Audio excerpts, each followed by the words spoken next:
Okay, first thing, I hope you guys are having a good holiday. I've been feeling a bit better with my mouth, so that's a good thing for me going into the next year. But what I'm not happy about, what is upsetting me, which is enraging me, oh my gosh! Look, I didn't watch Raw last night. I didn't. I wasn't interested. I don't feel anything for Raw. And I barely feel anything for SmackDown. That's the reason I've done no reviews. I've only done Impact, and I've done AEW, and a little bit of NWA Power. I missed the last 2 episodes of NWA. I'm sorry, guys. Because of the pain in my face, it's been a bit of a struggle. So I'm not going to lie about that. And I might actually be able to do an episode tonight if they put one up. If it comes out tonight at 6. I think they're going to put an episode out before New Year's. I'm not sure. If they do, I will do a review of it. Because there's nothing to watch. There's no Impact. But I decided, you know what? I hadn't seen Raw. Let's see what everybody else on YouTube is talking about. Well, I didn't look at the Lex Man's video directly, but when I saw the opening, he looked shocked. So I'm going, wait a minute. I saw the title with the wedding, and I thought, uh-oh, could the wedding be bad? I didn't watch his video, but I looked at his expression from the opening of his show, and that told me one thing. He wasn't happy. So I jumped over to go to JD NYC. Did not look at his video yet. I just looked at the title and saying, is it that bad? Holy shit. So I decided to go straight and see if I can watch it. Ooh, talking a little too hard. But I decided to forget about the entire show except where the show had the wedding. So I went to the very end. I found a site to do it. You can always find a site out there. And you can always see videos in parts. So I went to the part that had the wedding and I watched it. That was beyond cringe. You know what that was? That is beyond cringe. That is beyond heat that you want off your TV. This is terminating a show heat. I know there were people who were cheering and yelling and going crazy at the end of that segment of the wedding. There ain't no lie about it. And probably some of that was canned popped. I'm not lying. Some of it could have been canned popped. The rest probably was the actual crowd. But for hardcore fans, this is terminating the WWE Network type of heat. You open with Lana. Legitimately, you know how a heel is supposed to be. They're supposed to ham it up. Try to make it interesting. Lana seemed to just not really feel like she was hamming it up at all. And the kicker for me personally, I've always liked Lana. As a wrestler, As a manager, she was great when she was in that Bulgarian attitude, a Russian attitude. That shit's gone. So she seems like any ordinary American woman who dyed her freaking hair and got some breast implants. Not saying she got breast implants, but she looks like it. She's boring. And the way she talked was beyond boring. Because she wasn't trying to be a heel. She wasn't just trying to be annoying. She just felt forced. Like she just wanted to get the segment over with. Doesn't mean she was good at it. She tried to make it mean something and it failed. Bobby Lashley botching his lines when it came to... Look, I'm not a big Bobby Lashley fan. I always liked him, but I was never a big fan. In Impact Wrestling, he was better because he didn't talk a lot. He just did what he had to do. Now, is it a great wrestler? He's an okay wrestler. He looks better than he actually can wrestle, like most wrestlers. Not all, but most. In this situation where he had to talk and do his lines, basic lines, he botched it constantly, which made it worse. And then, the first husband coming out for Lana. It's understandable. Lashley laid him out. Fine. Then, Lashley's woman comes in. His first wife. Lana gets mad and decks her. She looks like that woman that wore the mask that, who was it? I think Sin Cara was working with, so it could have been her. Fine. Then I thought either it's going to be something screwy or Rusev's about to come out. It's Liv Morgan. They could have done something so special with Liv Morgan working with Bray Wyatt. She could have kept the persona that she had, and it would have made sense to work with Bray Wyatt with it. But no, they make her look like a freaking doll with titties that are bigger than her head when they're not. As far as I can tell, I don't know.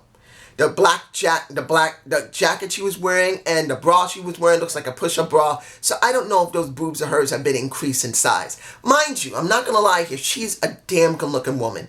If you compare her to Lana, it's hard-pressed to choose, not just to choose her over Lana in certain cases. She's damn good-looking. Ain't no lie. She is. But in this situation, it's beyond stupid.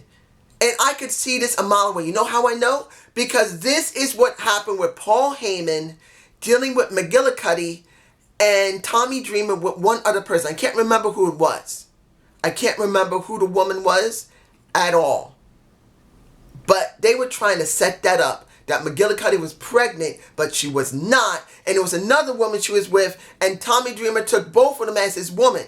In this situation, you got Liv Morgan coming up to Lana and saying, you mean everything for me. When my life was a mess, you were there. How can you turn against me? How can you want to be with him? You love me. And guess what? Lana beats the crap out of her. They start having a fight. They separate the two. Rusev comes out, beats up Bobby Lashley. He gets laid out. And then Lana is laid out again. And then beaten up by Liv Morgan, having her face rubbed into cake. This, as far as I can tell, is going to be Rusev and Liv Morgan now versus Lana and Bobby Lashley. They could have ended this situation at the end of the year and moved on to something different. No, they now escalated this entire storyline, trying to bring in Liv Morgan, who herself has done nothing for a year. Now, understandable, I think she was hurt at one point. But I don't even know if she was hurt. They just took her off TV. And now they repackaged her. And now they set up in the most ridiculously stupid storyline that a lot of people don't like, except for people who want, what? Jerry Springer stuff. They're not wrestling fans. They care about Jerry Springer stuff.